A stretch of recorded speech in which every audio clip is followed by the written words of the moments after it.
முருகன் கையில் வேல் இருக்கு தெரியுமா? அது முன்வினையை அகற்றிவிடும் புரியுமா? முருகன் கையில் வேல் இருக்கு தெரியுமா? அது முன்வினையை அகற்றிவிடும் புரியுமா? வேலை வணங்கி வந்தால் கிடைக்கும் பலன் கொஞ்சமா? தாளை பணிந்து விட்டால் விதியும் நம்மை மிஞ்சுமா? வேலை வணங்கி வந்தால் கிடைக்கும் பலன் கொஞ்சமா? தாளை பணிந்து விட்டால் விதியும் நம்மை மிஞ்சுமா? அந்த முருகன் கையில் வேல் இருக்கு தெரியுமா?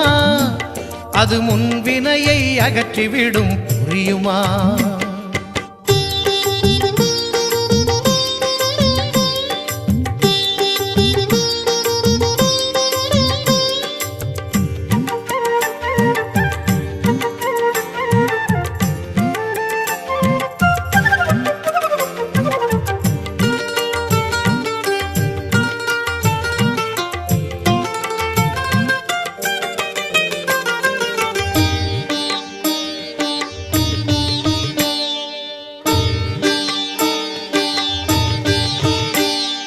தங்கத்தேரில் பழனி முருகன் பவனி வருகிறான்.